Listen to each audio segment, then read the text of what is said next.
outstanding. Everyone gets a gold star. Welcome to the YIMBY Hack Mayoral Debate. And so, yay! It's always awesome to do an event with the YIMBYs because Laura does all the work and I get a portion of the credit. So it's always really great to do that. Just a couple of quick thank yous. We want to thank Cafe du Nord and the Swedish American Hall for hosting tonight. Enrique Leno is an amazing person who has been super supportive. Thank you, Enrique. Really appreciate it. Yeah, that's right. Big clap. This is a landmark structure. When you look around, you can see why it's landmarked. I personally would like to see some housing around it, but that's neither here nor there. So anyway, just welcome. Laura's going to do some quick introductions of the candidates, and then we'll get right to it. I just want to thank J.K. Dineen from the Chronicle for being willing to be our moderator. And by the way, my name is Todd David. I'm the Executive Director of the San Francisco Housing Action Coalition. If you have any questions about our organization, Corey Smith, who's our community outreach person, is here to answer the questions. I'm not. No, just kidding. Happy to answer questions. Here you go, Laura. Thank you, Todd. A few details. So we're going to have a short Q&A from the audience members. So if you have an index card, you can put them in the tub thing in the back. And we will pick just a couple because we're going to try to keep this short and lively. We have a bar in the back, speaking of short and lively. Remember to tip, just saying that. And if you'd like to sign up to be a member of YIMBY and hear about the other events that we're doing, there is a table in the back. When you become a member, unlimited buttons. That's like one of our perks. And with that, I'm going to introduce our... Oh, sorry, I just want a couple very quick people in the audience. I saw Dennis Richards is here, Commissioner Dennis Richards from the Planning Commission. And I also saw a couple people from the Planning Department, Anne-Marie Rogers and Jacob Lintoff. So welcome. If I missed anyone, please feel free to stand up now and I'll introduce you. All right, sounds good. Yeah. And I'm sure you're wonderful, even if we missed you. With that, I'm going to introduce our candidates for mayor. We have former Supervisor Angella Alioto.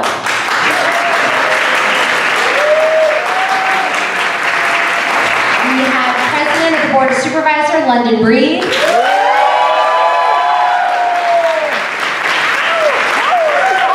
And we have former Supervisor, Assemblyman, and Senator Mark Leno.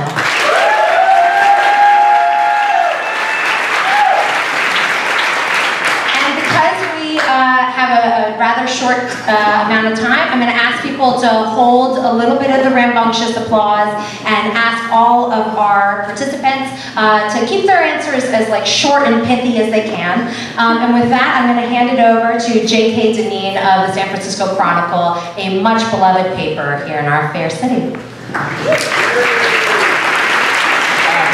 Thanks a lot, Laura. Thanks for having me.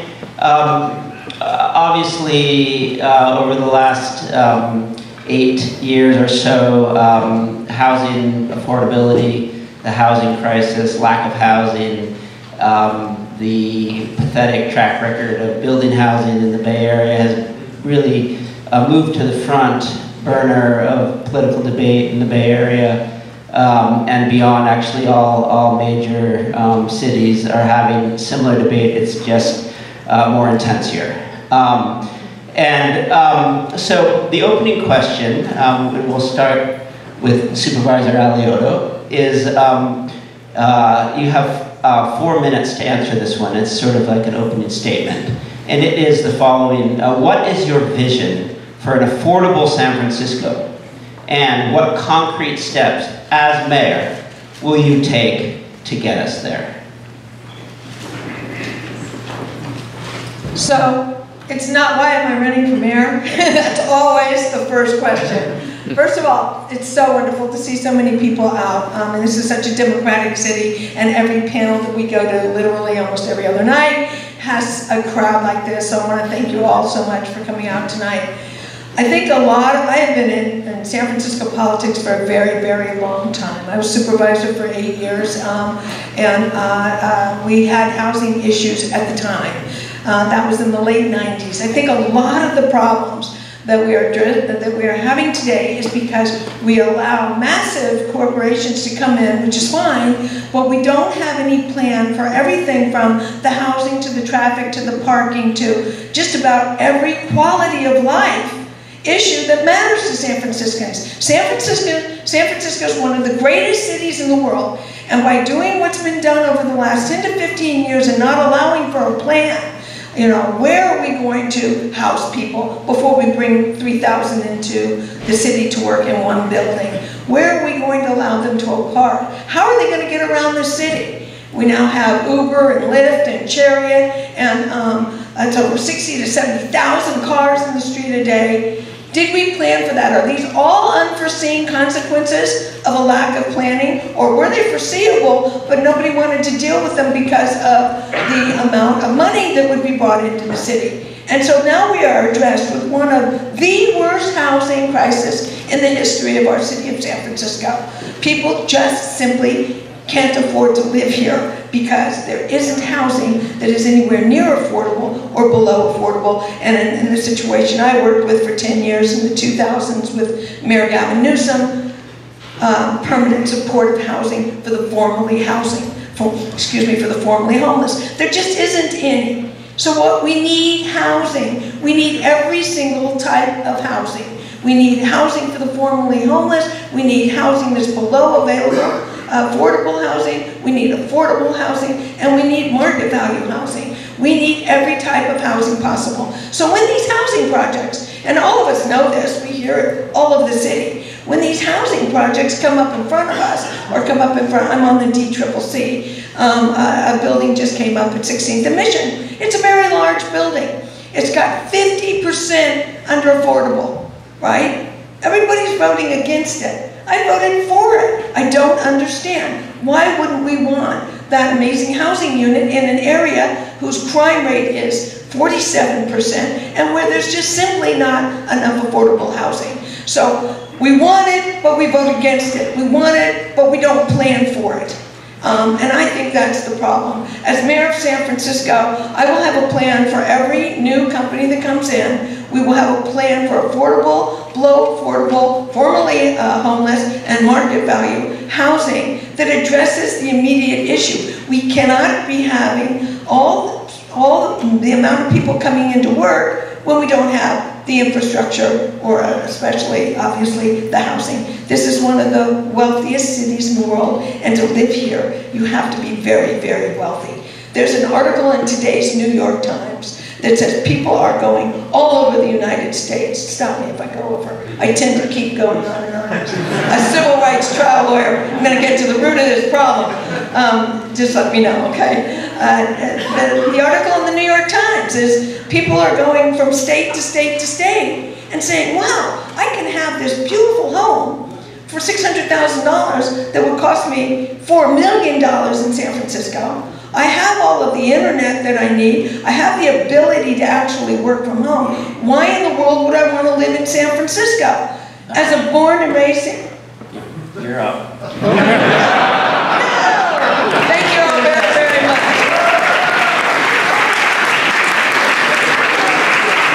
And President Reed, your turn. Good evening, everyone. I grew up in San Francisco, and I grew up in public housing, along with a lot of my friends who grew up in San Francisco. And when we became adults, and we wanted to live in San Francisco, many of us were pushed out of San Francisco. That was way back then. Oh, well, actually, I know I look younger than I am. So you would think it didn't happen too long ago, but it was over 20 years ago. And when I think about San Francisco, I didn't understand why, as we did build some affordable housing, why it was so difficult for so many people around our neighborhood to get access to those units. I didn't understand, why weren't we building more homes, and why weren't we making a direct connection between the people we know who need that housing and the housing that we build. And so as When I came home from UC Davis, I worked in the community. I actually served as a member of the San Francisco Redevelopment Agency and was a part of a lot of the planning around Mission Bay and the shipyard and making sure that many of the mistakes of the past were not repeated by displacing people as we build. In my mind, I have a vision for San Francisco around affordable housing, middle income, moderate, market rate housing that includes all San Franciscans. Purchasing underutilized properties or working with a public-private partnership to do exactly what we did to purchase the McDonald's at Hayden Stanton. Now we're going to be building anywhere between 120 and 160 new units that were not anticipated to be built. Looking all over our city, I created neighborhood commercial transit district legislation before Home SF, before Senator Wiener's bill, to increase density along transit corridors like we did on the Divisadero and the Fillmore corridors. And when opponents of my bill tried to make me reverse it, I said, no, we need more housing and we need more housing now. How do we continue as San Francisco to move our city forward and include a real opportunity to move housing, to build housing faster and build housing all over the city? We have to be bold. We have to be fearless. We have to basically tune out a lot of the noise that gets in the way of real opportunity to build in San Francisco.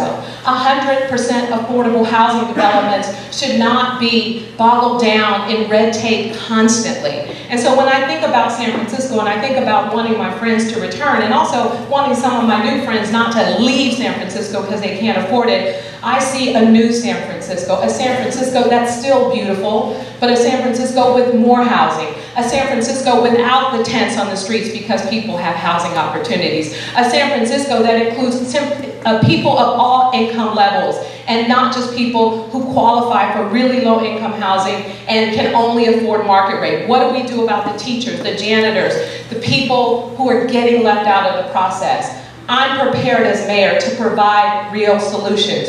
You all probably know that since 2012, we created 1 unit of housing for every 8 jobs we created. Yes, we have a less than 3% unemployment rate, but what does that mean? That means housing prices are going up because there's a lot more people working in San Francisco with not a lot more places for them to live. That means that we have to do a better job of making sure that as we produce more jobs, we produce more housing, we deal with infrastructure, we deal with transportation, we create a long-term strategic plan around all of these things that make sense so that we're moving them forward in a responsible way together. As your mayor, I plan to do that. As your mayor, I will be fearless in my advocacy for producing more housing for all San Franciscans. And I look forward to working with each and every one of you to make that possible.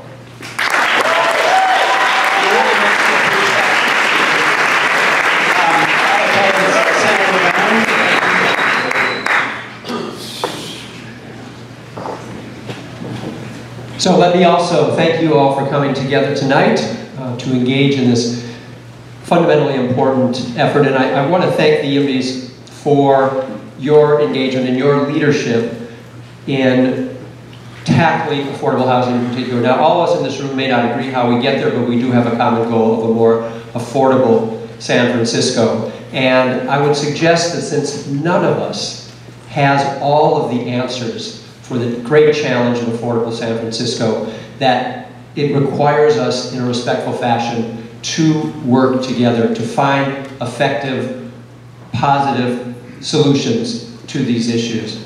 So I'm going to break it down into 3 steps. Number 1, we have to protect tenants and our existing affordable housing stock. And that's what I did when I amended the Ellis Act, the only legislator able to do that, which protects 12,000 of our lowest income folks from wholesale eviction. And that was when we amended SROs out of the Ellis Act.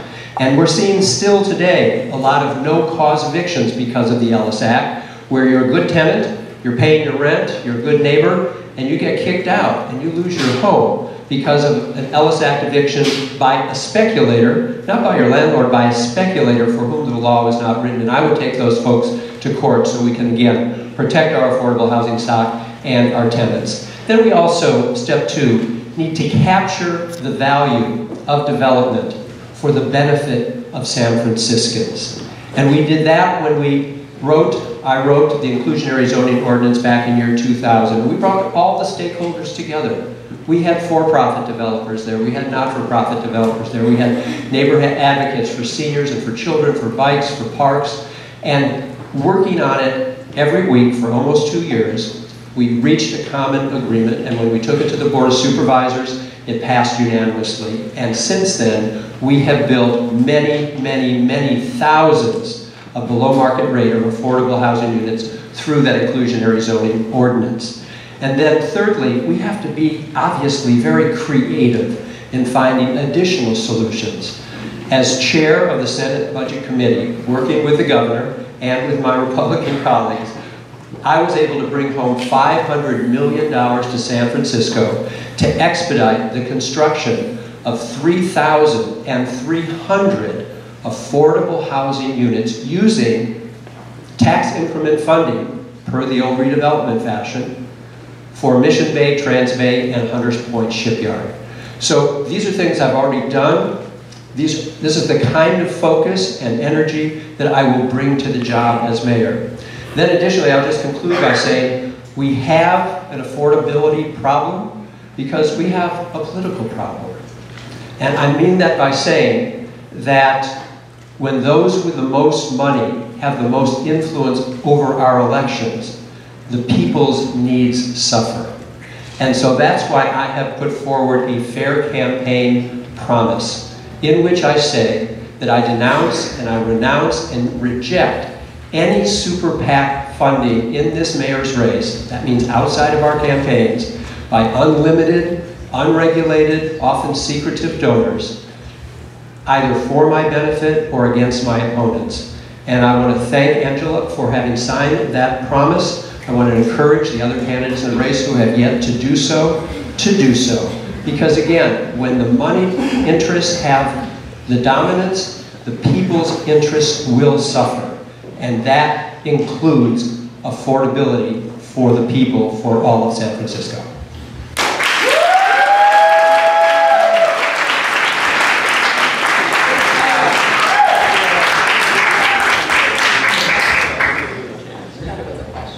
You're actually first in the next round, and so you'll have 2 minutes, but you can take that time if you want, if you'd like to. So I think I've heard that from everybody, at least, that there's some willingness to see, new affordable housing, new middle class housing.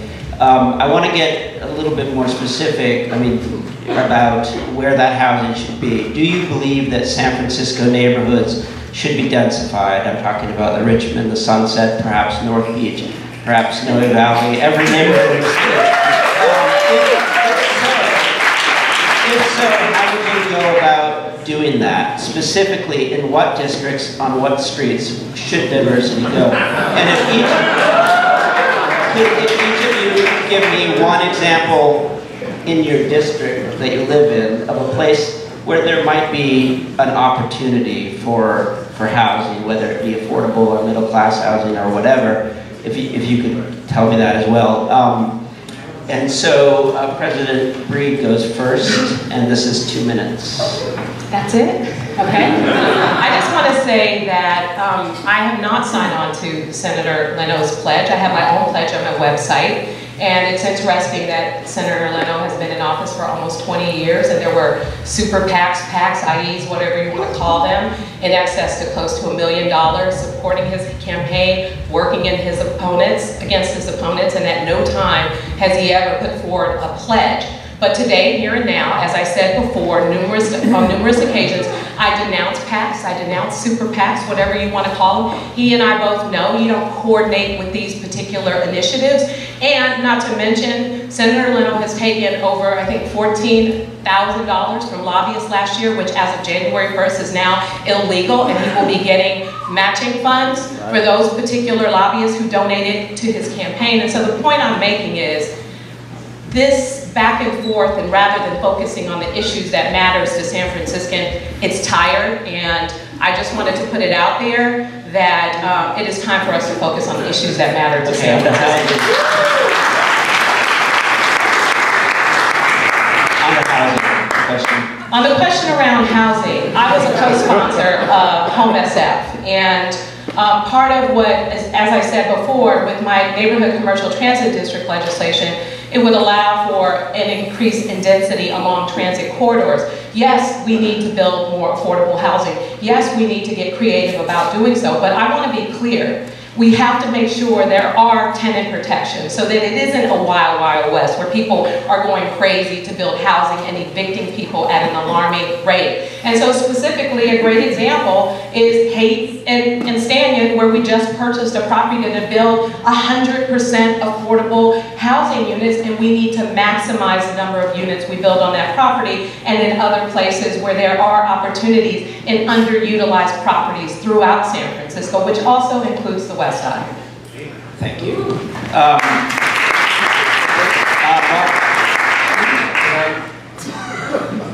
Hardest for me to be able to. Well, Not at this point. yeah, we're not.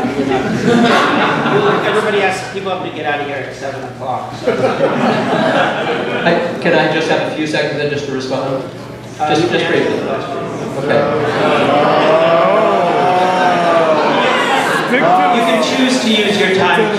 Hey folks, I just want to suggest, if we're going to have a respectful conversation tonight, I think that is why we all are here, that to ask a question, I will abide by the answer, but to ask a question and get booed does not communicate respect. So I just want to suggest that.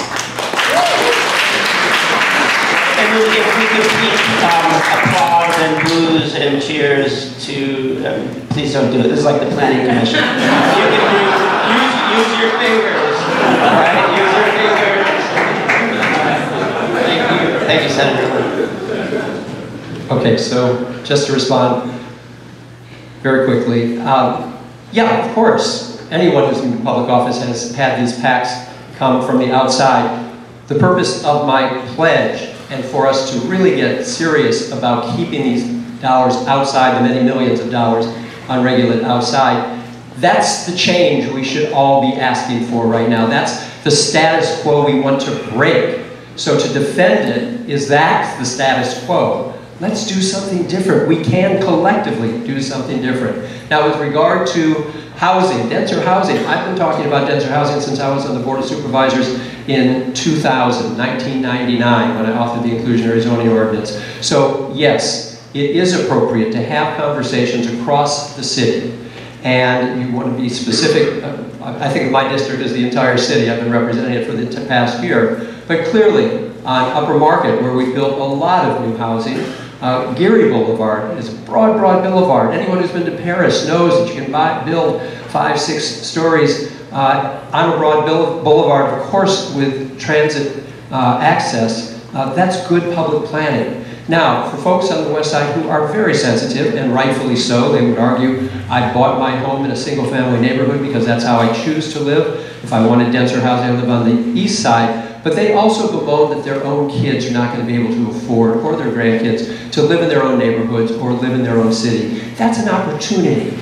That's an opportunity for us to open a conversation, to say, we're not talking about building an 8 or 10-story building in the middle of your single-family block, but just to the side of your neighborhood, along Taravel, for example, another very broad boulevard. We could do higher development and denser development, specifically on corner sites, and dip down mid-block, again, with transit on Taravel. That is smart growth principles. It has worked, it can continue to work, but we need to do it in a respectful and inclusive fashion because we want people to buy in. It takes time. It takes effort. It doesn't take screaming, and it doesn't take demeaning. We need to work with our neighbors to address this. Again, none of us have all the answers, so we're going to have to work together to find the answers.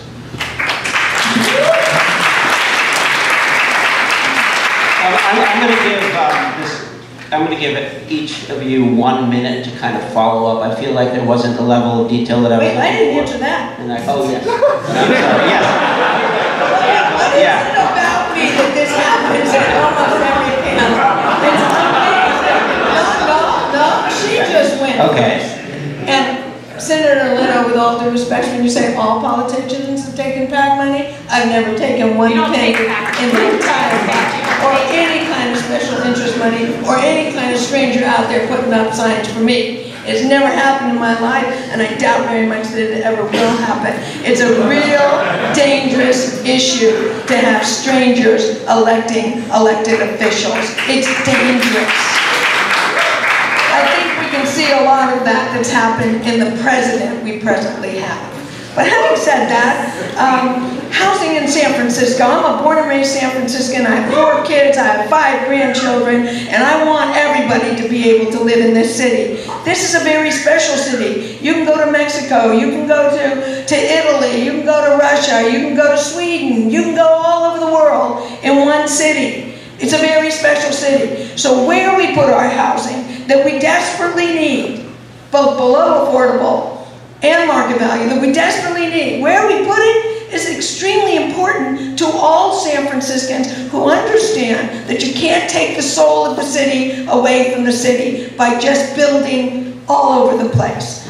When Senator Wiener is talking about a transit hub, he has to be talking about a large transit hub. He can't be talking about a bus, a busway, which has to date been undefined. So there are certain areas of San Francisco where you just can't go up 8, 9, 10, 11 stories. Corridors on Geary, Geary's really been picked on in this campaign. We talk about Geary Street all the time because I think that's the one that Senator Wiener is using as an example. But having said that, there are certain corridors, but you can't go into single residence areas of San Francisco and start building 8, 9, 10 stories. Just imagine what the city A would look like. There are areas, however, and plenty of them, where you can go in and build 8 to 11 stories high, where it would all look the same as it does right now. I was the legislator for Mission Bay. We did a lot of planning for Mission Bay, and Mission Bay is a place that has a lot of housing. We can duplicate plans like Mission Bay in different areas of San Francisco. As far as in my area, my area is basically single residence dwelling. You couldn't build 8, 9 stories high. I can't think of anywhere. San Francisco is a very limited property place, which is why density is the only way we're going to be able to get affordable housing. Are you still, okay? Good? Yeah. All right, thank you. I gave you an extra 5 seconds. So you brought up SB 827, which is Senator Scott Wiener's bill, which would override single-family zoning and supersede limits on new housing near public transportation. I would like to get just in 2 minutes also your take on that bill, whether you would support it, whether the new amendments that were introduced this week to protect tenants were enough to make you, maybe to sway you one way or the other. And I'm going to start with Senator Leno. So, as I have said from the start, I understand the concept behind the bill, of course, and I have great regard for the author, Senator Wiener, with whom I've worked for many, many years on a variety of issues. The concept being that we incentivize and in some cases mandate that there be an allowance for greater height and greater density along transit corridors. I've already touched on that in my previous response. I took an official position until amended. I have not digested all the amendments. I think they were put out on Friday, so of course I'll be having a good look at them. And if we can protect those in lower income areas that would be upzoned and would make the properties more valuable and have incentive for them to be displaced, and there are amendments to deal with displacements, that's a good thing. I also recognize that he's trying to address many parts of the state which have been building absolutely no housing. We saw what the mayor of Brisbane, just to the south of us, suggested, that he was going to construct commercial park for 3,000 new jobs, and he was going to leave the housing needs to San Francisco. That needs to be addressed. But there also should be some allowance for cities like San Francisco, building more housing than any other county per capita in the entire state, and to relinquish all local planning control is a very serious issue for me. because we have a unique city here. There's no place in California that begins to compare with our housing challenges and our housing realities. And so one size fits all zoning can have enormous unintended consequences. So I've spoken with the senator about it. He knows these are my concerns. It is a work in progress. It will continue to be amended from committee to committee. Should it get off the Senate floor and move to the Assembly, the process will continue there. So I keep a close watch on that. Okay, time's up. And Angela, you next. I would love to see a final document. You know, as a trial lawyer, I have to say, I always want to see only the master document. We have seen so many renditions of this particular bill that when the final document comes around, I'd love to look at that and then finally decide. But I have to say, I am hesitant to ever give anything that the city and county of San Francisco possesses to the state.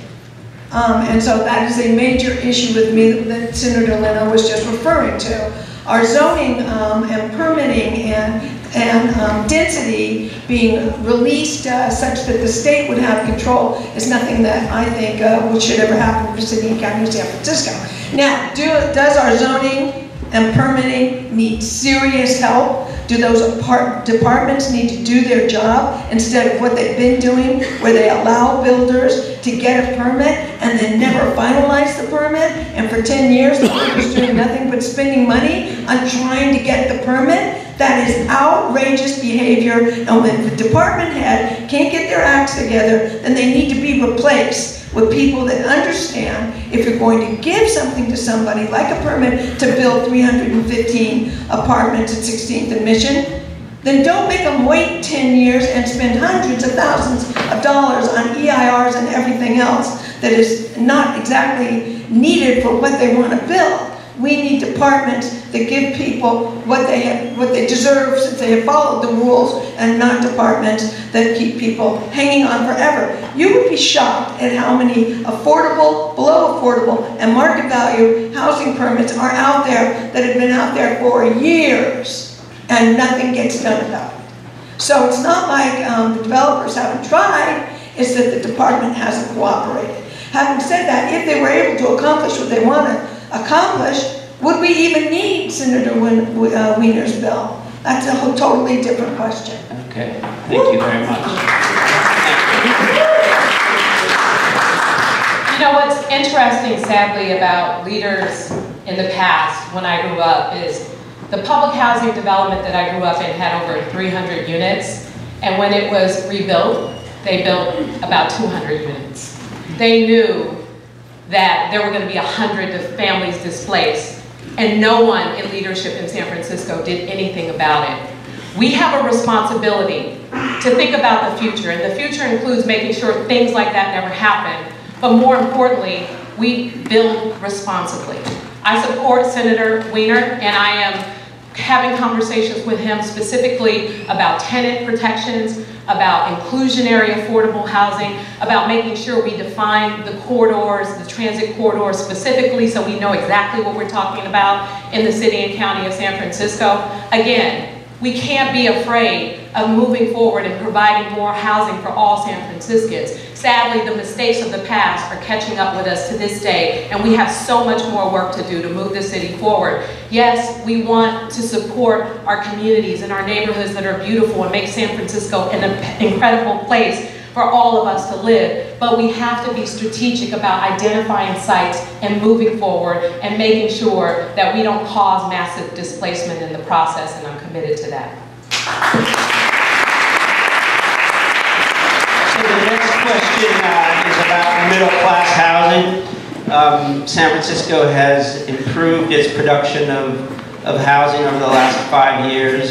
Still not great, but much of it that has been produced is come at the two ends of the spectrum. You have a lot of housing that's financed by low-income housing tax credits that has to be below 60% of area median income, and then on the other end, you have another program called Rich People, which is, you have to be above 250% of area median income. Joking, so what I want to hear is what each of you would do to create the housing that everybody's always talking about that we can't seem to build: teachers, police officers, nurses, reporters. Yes, so start with Angela. Well, it would depend on which reporters.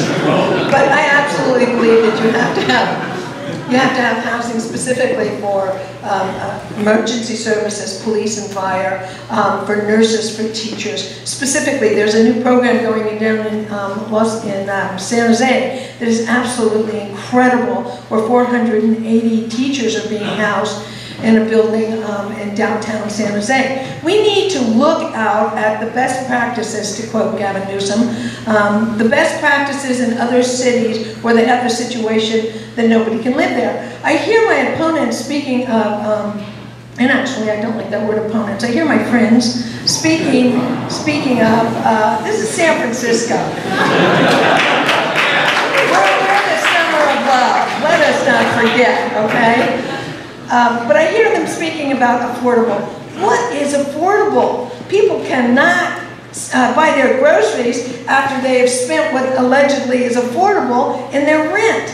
So what we have to do is serious city planning.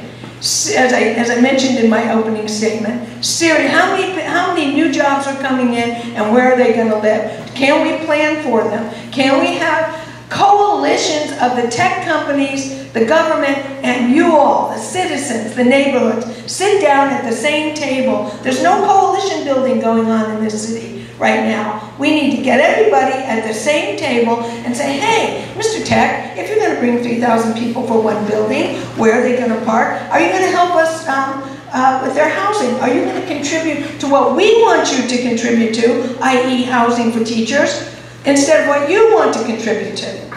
And so, with coalitions like that in many areas of our city, not just in housing, especially in homelessness, which hopefully we're going to get to, because it's a major issue facing the city. But coalition building is the way to get it done and plan for the future. You know, London just mentioned that the plans were done wrong. The plans were done wrong. Well, the plans have been done wrong a long time, and we're in the situation where nobody can live in this great city.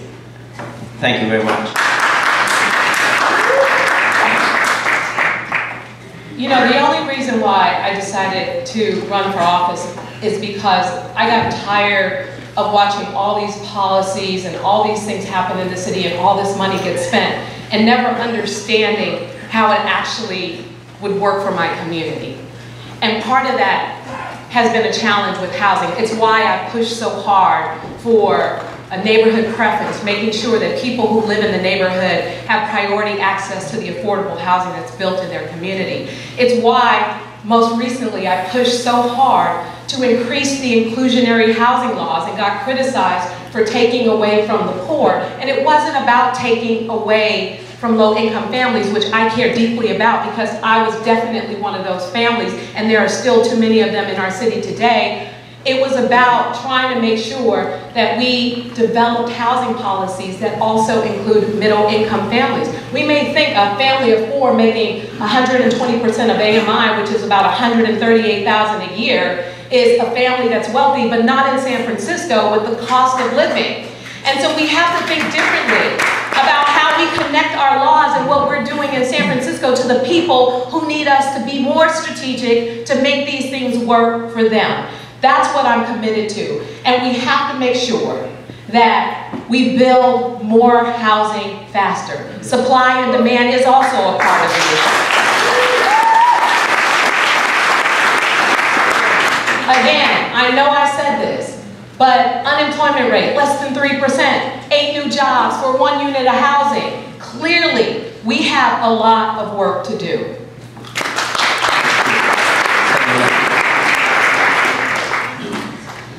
So when I authored the inclusionary zoning ordinance back in 2000, 2002, we defined those eligible for those units to be those earning less than 55% of area median income. That today translates to about $45,000. And today, the crisis has only gotten worse, so only about 10% of San Franciscans can afford to purchase market rate housing, and only about 15% of the San Franciscans can afford to rent market rate housing. So when we talk about affordable housing, we're talking about a need for just about all of us. And so the Board of Supervisors, with Supervisor Asha Safai taking the lead, revisited that inclusionary zoning ordinance to recognize just what JK had said, that those earning more than 55% of area median income can nowhere near afford market rate housing. Given that I authored the original bill, he came to me and said, "Do you have any advice?" And I first thought, no, of course. I thought, yeah, I do. Don't take 6 votes at the board and declare victory.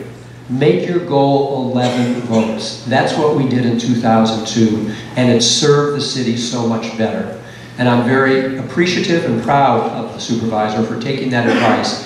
He didn't just take 6 votes and declare victory. He worked on it, and when it got to the board, it passed unanimously. That's good legislating. And so we need to be thinking out of the box. We need to be thinking much bigger, and we need to be thinking regionally, because this is not a problem unique to San Francisco. Our entire region is suffering, and we need to work with our regional partners in a way we have not been doing yet. We've been thinking too small. This has been small ball, and we have to be thinking in much bigger ways, because otherwise we're just going to keep spinning the wheels that we've been spinning recently.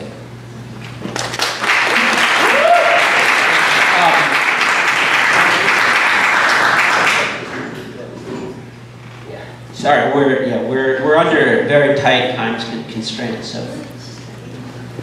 Can we get a point of clarification? Is this till 8 or 7? I believe one of the members, at least of that's debating tonight, has to leave at 7. So,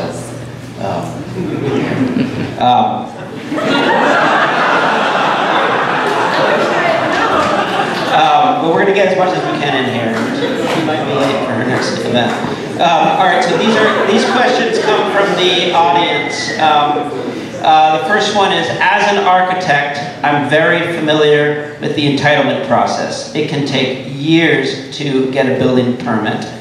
This adds significantly to construction costs. What will you do specifically to speed up this process? Start with London. I just wanted to add quickly to something Senator Leno said. Asha Safai wasn't the only leader on changing the inclusionary housing law and making sure that we had an 11-0 vote. I was a part of that, as well as Supervisor Peskin and Supervisor Jane Kemp. We all worked collectively together to make that possible, and I'm really proud of the work that we did, and so thank you for acknowledging that. That wasn't really meant to be funny. We don't dislike each other, even though you probably all think that's the case. We're fighting for this great office, and you know, that's what it is. It's a blood sport, and that's San Francisco for you. So, what was the question again? How are you going to speed up permitting? You only have 30 seconds left. About the permitting. We have to change it. We have to make especially 100% affordable housing projects that are code compliant, move forward through the process quickly. We got to stop letting people get in the way of projects that we have that are following the rules, following the laws, get in the way of stopping these projects from being built. I think we definitely need to make some changes, and we need to make some specific changes that will get rid of a lot of the red tape that exists. That's one of my goals as mayor, is to revisit, you know, what's required and remove many of the obstacles that exist in the planning codes that make it so difficult for us to get housing built faster in this city. Thank you.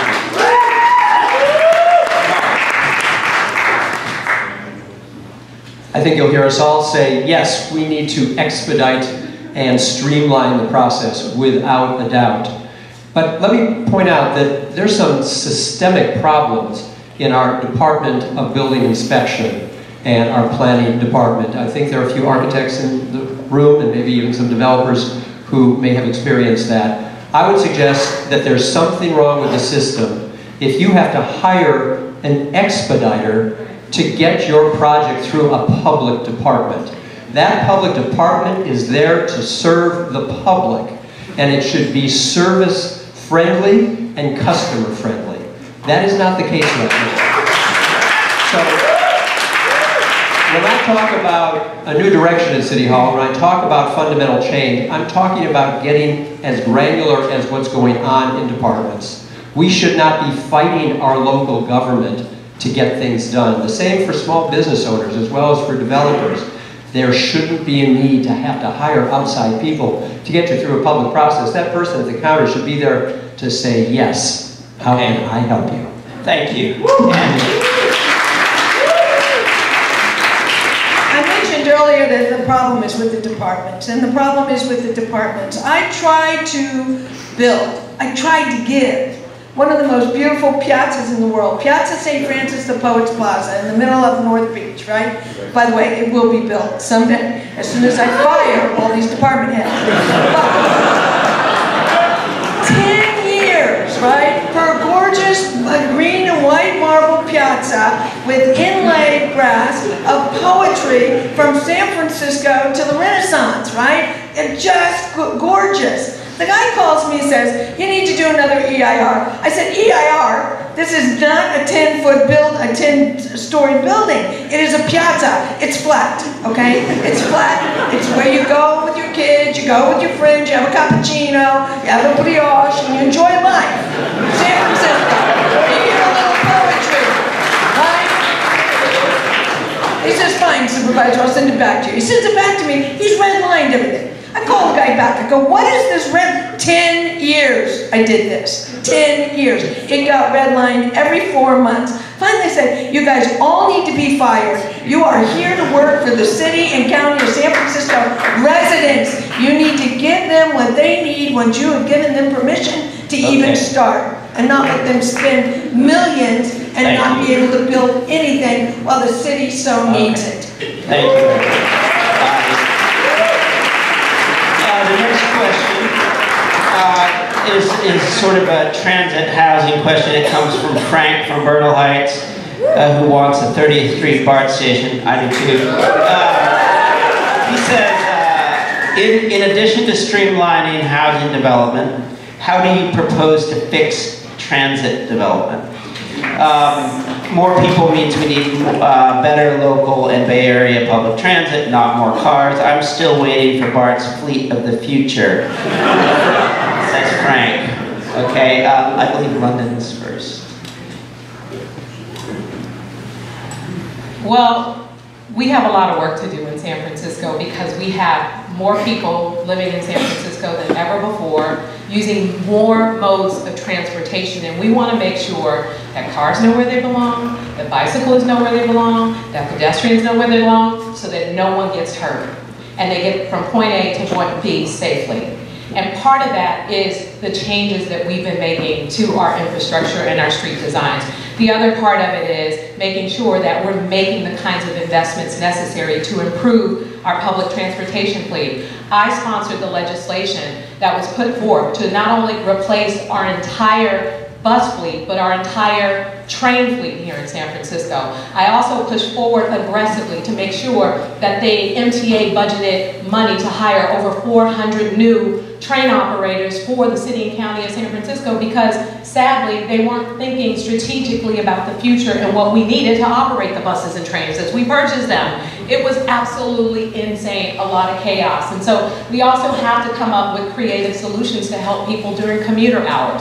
The In Judah, it was my mission to do something to change that. We created a shuttle. There's a shuttle that does a switchback up the hill that comes down 4 cars during the morning commute that has not been perfect, but has made an improvement to a lot of people's ability to get to work and school on time. So, oh, my time's up. Thank you. Okay, thank you. Improvements, me, yes.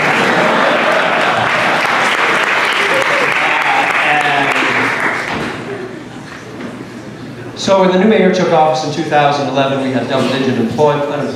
Clearly, the mantra was jobs, jobs, jobs. But we also know that we can create a new job a lot faster than we can create a new unit of housing. And so a housing problem became a housing crisis. And now the mantra is housing, housing, housing. But if we are not attentive and realize all that new housing will also put great pressure on our infrastructure of transit and sewers and parks and need for new schools for tens of thousands of new workers and new residents, we're creating yet another problem. And so we need to be doing better, and City Hall has let us down at times. You know, we passed, all of us, we voters, $500 million for transit improvements. 2014, so many years later, about 12% at most has been spent of that $500 million. And I know the Board of Supervisors held some hearings about a year ago to get the MTA to get on their game.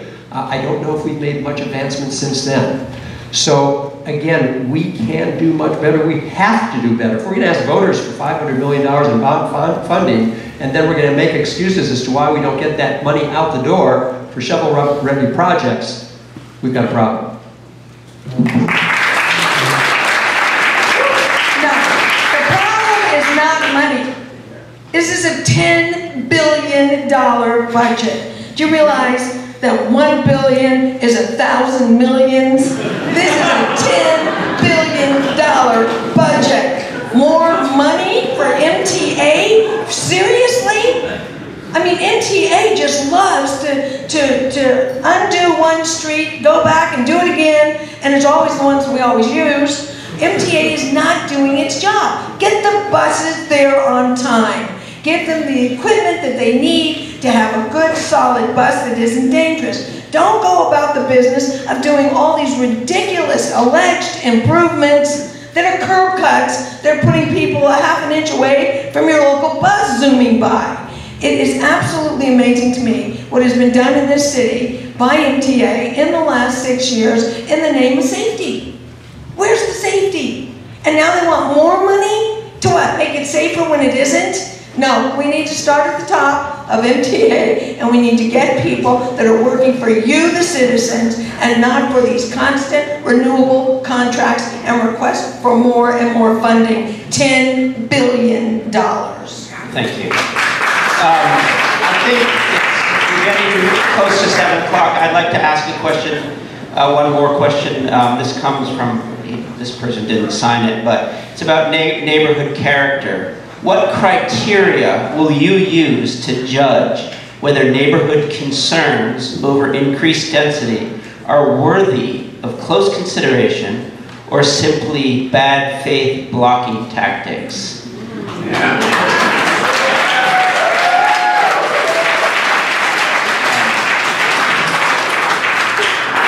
Could you read that last sentence? What? Sorry, stop the thing here. Yeah, in what criteria you use to judge whether neighborhood concerns over increased density are worthy of consideration or simply blocking tactics by the neighbor who doesn't want to see a large building? You know, again, I'm a born and raised San Franciscan. This is an historic city. Look at the room we're in right now. If someone wanted to tear down this room right now, I guess I would be one of those people that said, you can't do it, okay? It's San Francisco history. It's a case-by-case analysis of where we can build the density and where we can't. It's a case-by-case analysis of whether the discretionary review is going to be legitimate or whether it's just obstructionist, like I saw with the piazza. Total obstructionists, okay? They had absolutely no valid reason, and neither did MTA. But having said that, it is such a great city. You can't. I know character is a buzzword. Okay, great. But you know your city. It's a great city, and you cannot ruin the history of our city and bring it into the future with something we're going to be sorry we did. So it's a case-by-case district analysis. And as far as the naysayers go, you know, just ignore them. Just ignore them. Move on. Thank you.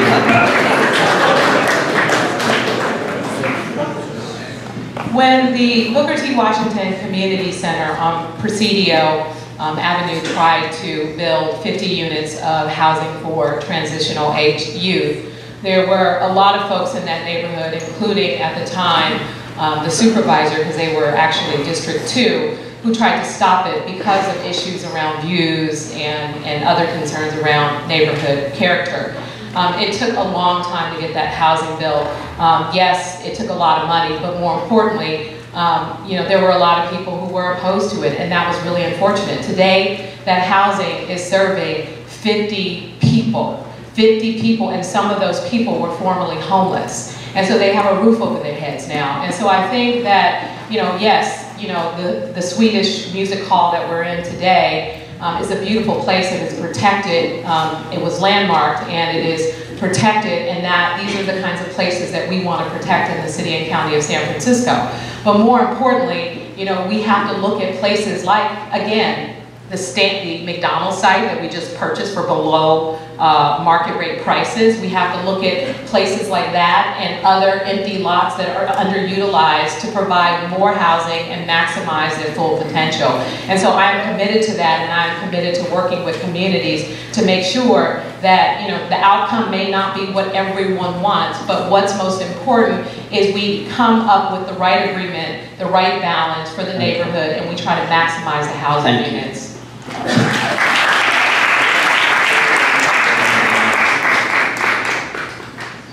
One story just reminded me of an incident when I was on the Board of Supervisors back in 2000, 2001. Winter was coming, it used to rain, and we had emergency needs to bring people in off the street during the cold, wet winter. And we had a lot of youth on Castro Street in particular, folks who had been kicked out of their homes across the country that come to San Francisco looking for refuge, and of course, we don't have the services to provide to them. And so every year, emergency winter shelter, and I thought, no, we need a permanent queer youth shelter in the Castro to serve this very vulnerable and young population. And at the corner of Market, Castro, and 17th Street, on that triangle, there's a building that was owned by a man who gave me a call, gay man in his 60s, to say he wanted to offer it to the city at minimal cost because he had been a homeless youth himself. And I thought, we've been given a gift from heaven. And we moved forward with it. We held a public town hall meeting so the neighbors could know what we were doing. I've never gotten so much blowback in my life. And up and down 17th Street, there were signs in the windows with a picture of me, not a bad picture, but it had a circle and a red slash through it.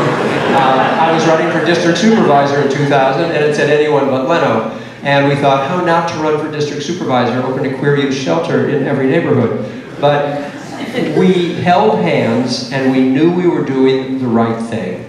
And so Angela is right, it is a case-by-case basis. You do listen, and then you make an executive decision. Clearly, when there was a fellow who tried to stop the expansion of our citywide bike network using CEQA, that was an obvious case where someone was a little off his rocker and slowed us down for about 2 years. Thank you very much.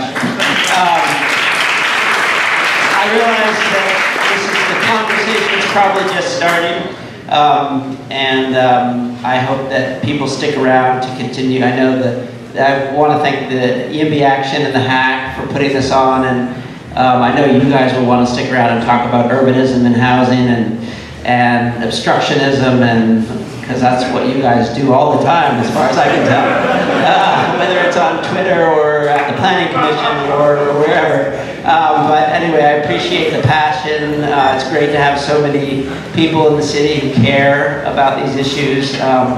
So thank you everybody for coming. Thanks to the candidates, very strong.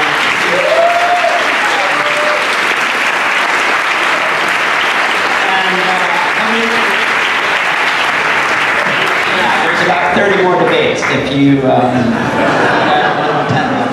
Thanks. Bye-bye.